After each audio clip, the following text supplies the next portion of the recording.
I might be a little late, as everybody has already made their videos for the Brackeys 2025.1 Game Jam, but it's only been what? A month? 2? Whoa, hold on. Wait, 2 months? Anyways, here's how me and my friend made Clean Sweep, an office cleaning game. How exciting. Just kidding, well, not really. We did make an office cleaning game, but it's a movement-based office cleaning game. Hear me out. I woke up very early to catch the jam reveal, as the reveal happened at 6 a.m. It is currently 5 in the morning, everybody is asleep, but me and my partner are waiting till the jam starts. I waited around till 6 when the theme was revealed. The theme ended up being Nothing Can Go Wrong, but for us, this was bad, as this was one of the only themes that me and my friend didn't plan for. As my friend was not responding, since it later turned out that he slept past his alarm, I decided to do some research into potential game ideas.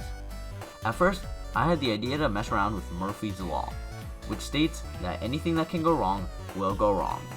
This law is used as a precaution and a planning guide. After jotting it down as an idea to discuss, I moved on to ChatGPT to help me brainstorm with more ideas. After a bit of back and forth, I turned this idea about Murphy's Law into a game idea where you have to guard a button and not let anyone or anything press the button. The game would send crowds of people, falling lights, and maybe even try to convince you to press it. I feel like this could turn out to be a pretty good game, especially one with several endings. After getting some ideas down, I decided to start working on some universal scripts. Since this was most likely to be a 3D game, I decided to make a 3D physics-based movement script. Spoiler, this was a waste of 2 hours. I would show more recordings, but if you want hours of coding compiled into minute-long clips, go find a different nerd. Oh, there goes audience retention. By the time my friend joined the call, I had a simple test map, as well as some mechanics such as crouching. I also messed around with some interesting rendering techniques, such as lower resolution, but this was just to take up time. After my friend joined, we discussed my ideas, and we decided to shift our ideas from nothing can go wrong in a sarcastic sense to more of a you have to get a perfect run or else you're screwed view to it. After some back and forth, we decided on an office-themed movement game where you have to clean the office before the manager arrives, and nothing can go wrong with your run or you're fired. Since we decided on a movement-based game, I decided to start working on the movement part of it and refining my previous movement code to be more speed-based. I am in no way good at movement code, so after a few attempts of trying to make my movement code work, I gave up. Fantastic waste of more time. Cool. Anyways, I decided to steal code from Danny Tutorials, where I took his code from his game Carlson. Oh, you don't know what Carlson is? By the way, it's like currently the 20th most wishless game on Steam, so smash wishes now, gamers! Hippity hoppity, your code is now my property. While I was tweaking the movement and adding some mechanics, such as my very own wall jumping script, which I'm quite proud of, despite of how simple it is, my friend made the map layout and built it in Unity. Map.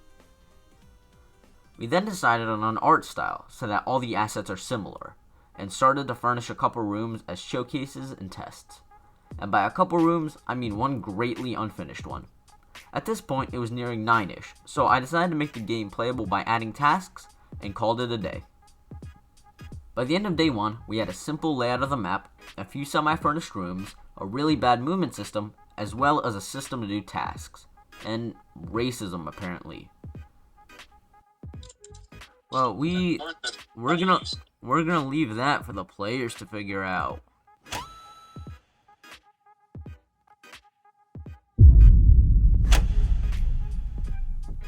So, day 2, and we probably should do a lot of progress today because realistically this is one of the last days we have to work on it because of, school and sports and stuff like that.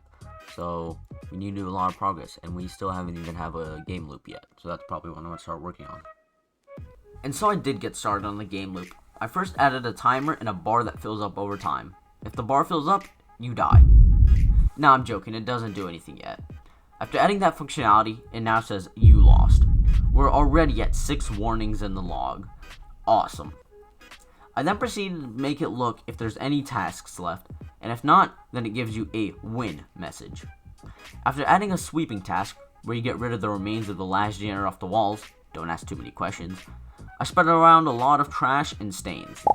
It was beginning to become night, so I quickly put together a lose screen and called it a day 2. Today, we got more of the map done, as well as a simple game loop. However, tomorrow is Monday, so school will take away a lot of time to work on this game.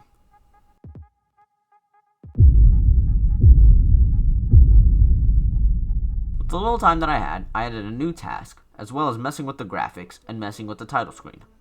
By the end of day 3, this is the title screen that we ended up with.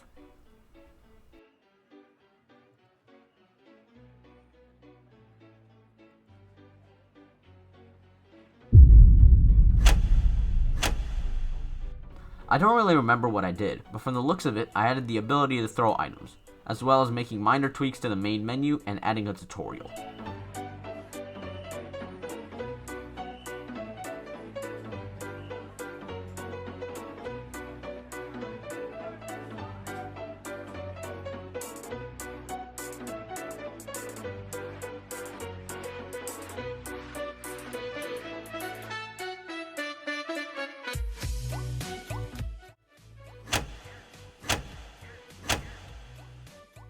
Luckily, it decided to snow, so I had all day to work on the game.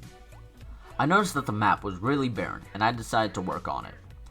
By the recordings, that day I made the cafeteria, the office cubicles, and a new task, which was a delivery task.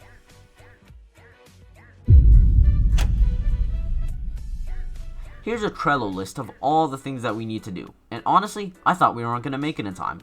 One really big bug that we were encountering is that when we tried to build, the build quality was atrocious. I'm not sure if it had anything to do with me messing with the graphics at the beginning, but those graphics were like what wet sand tastes like.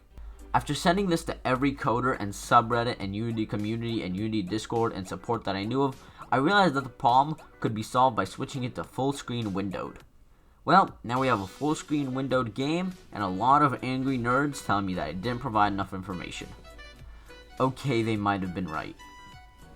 Next, I worked on the music. My friend and I decided on some music that we both like, and so after a little bit more looking, I decided to use the one that we agreed on. It was called Parties Cancelled by Rocco. I'm not exactly sure to pronounce it. And honestly, after this banger of a song was implemented, as I told someone in an itch comment, productivity went down. I tweaked it a tiny bit, such as adding fade in and fade out, and then I imported it into the game and into the audio system.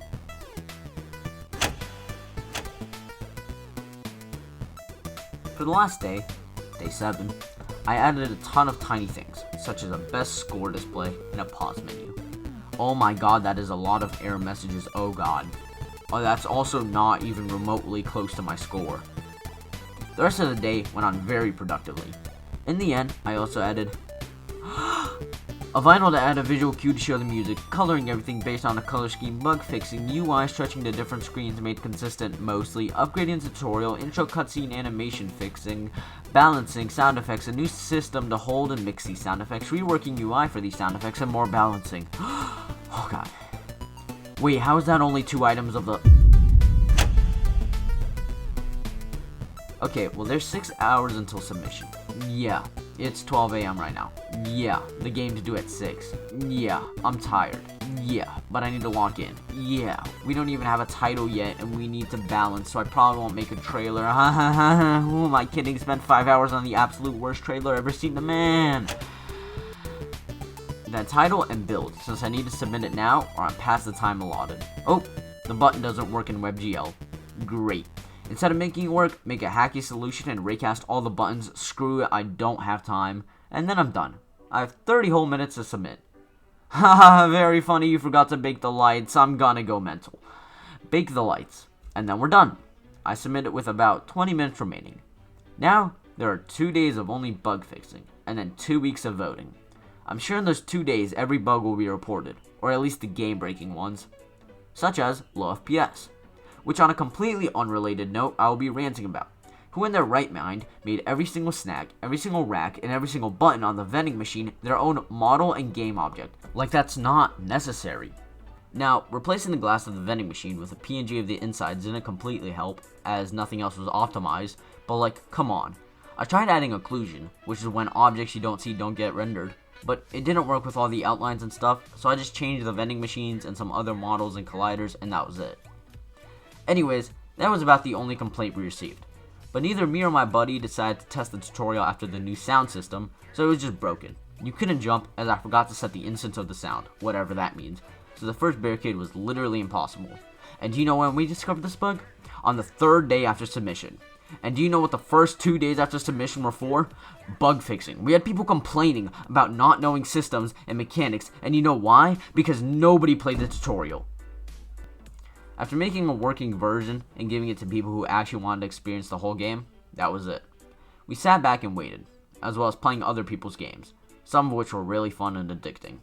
I noticed that the ones with a small amount of ratings, you either hit a gold mine or you dig into an underground drug ring. There is no in between. In the end, after the 2-week period, we received 29 votes, which honestly isn't too bad, and I believe it put us somewhere around the 401st mark based purely on the amount of ratings.